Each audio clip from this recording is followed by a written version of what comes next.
दोस्तों, स्वागत है आपका उत्तराखंड हेरिटेज मीडिया के वर्ल्ड ऑफ विजडम सीरीज में, जहां हम आपके लिए लाते हैं ज्ञान, रोमांच और मनोरंजन से भरपूर इंटरेस्टिंग फैक्ट्स और टॉपिक्स। चलिए आज हम चर्चा करेंगे जापान के स्कूलों के अजीबोगरीब नियम के बारे में, जो कि पूरी दुनिया में मशहूर हैं और जहां के स्कूलों के नियम यानी स्कूल रूल्स इतने सख्त हैं कि पूरी दुनिया में इसकी चर्चा होती है। शायद यही कारण है कि यहाँ की साक्षरता दर दुनिया में सबसे ज्यादा है। लेकिन आगे बढ़ने से पहले, यदि अभी तक आपने हमारे चैनल को सब्सक्राइब नहीं किया है तो तुरंत ही हमारे चैनल को सब्सक्राइब करें और साथ ही लेटेस्ट अपडेट्स पाने के लिए बेल आइकन दबाना ना भूलें।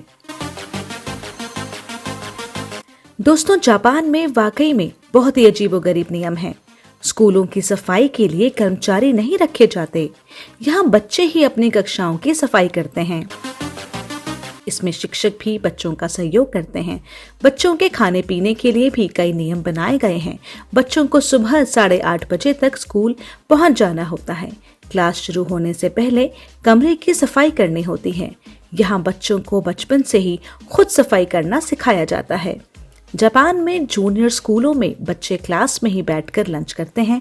बच्चों के साथ शिक्षक भी वहीं लंच करते हैं। लंच करने के लिए सभी बच्चे अपनी प्लेट और मैट लाते हैं।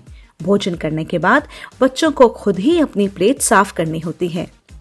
लड़कियों के लंबे बाल रखने पर पाबंदी है और लड़कों को हर दिन शेव करना होता है। कोई भी बच्चा अपने बाल डाई नहीं कर सकता।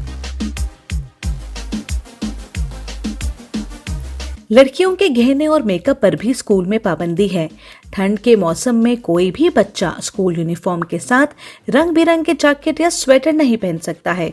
बच्चों को केवल नीली, भूरी और काले रंग की स्वेटर पहनने की ही इजाजत है। दोस्तों, यहाँ के स्कूलों में जूनियर हाई स्कूल तक बच्चों को स्कूल यूनिफॉर्म पहननी होती है। शिक्षकों के साथ बेहद अदब से पेश आना होता है।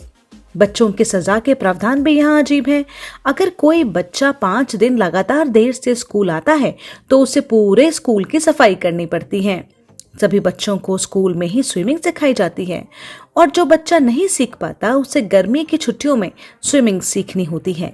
यहाँ के शिक्षक काफी कम छुट्टियां लेते हैं दोस्तों, और अगर कोई शिक्षक छुट्टी लेता है तो दूसरे शिक्षक पढ़ाने आते हैं। वैसे शिक्षकों को विशेष आदर देने का यहाँ पर नियम है।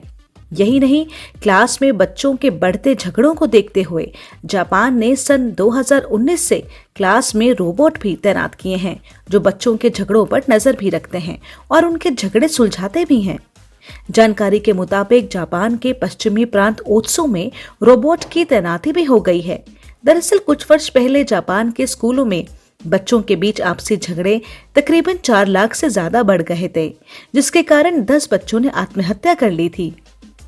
इसी वजह से सरकार को इस बारे में तुरंत फैसला लेना पड़ा और सन 2013 में एक कानून बनाया, जिसमें कहा गया कि स्कूल परिसर में होने वाले किसी भी झगड़े को 24 घंटे के भीतर रिपोर्ट किया जाए। और दोस्तों, इस मामले को देखते हुए जापान के सभी स्कूलों में इस कानून को लागू कर दिया गया और साथ ही रोबोट भी तैनात कर दिए गए, जो भली भांति संकेतों को भांप लेते हैं और झगड़ा बढ़ने से पहले ही उसे रोक लेते हैं। तो दोस्तों, वर्ल्ड ऑफ विजडम सीरीज में आज इतना ही। जल्द मिलेंगे आपसे एक नए इंटरेस्टिंग टॉपिक के साथ, लेकिन चलते चलते आपके लिए कुछ चंद पंक्तियां। श्रद्धा से ज्ञान, नम्रता से मान और योग्यता से स्थान मिलता है। यह तीनों मिल जाएं अगर, तो व्यक्ति को हर जगह सम्मान मिलता है। जिंदगी जख्मों से भरी है, वक्त को मरहम बनाना सीख लें। हारना तो है ही मौत के सामने एक दिन, तो क्यों ना पहले जिंदगी में जीना सीख लें। और इन्हीं शब्दों के साथ आप मुझे यानी डॉक्टर कंचन नेगी को दीजिए इजाजत। नमस्कार।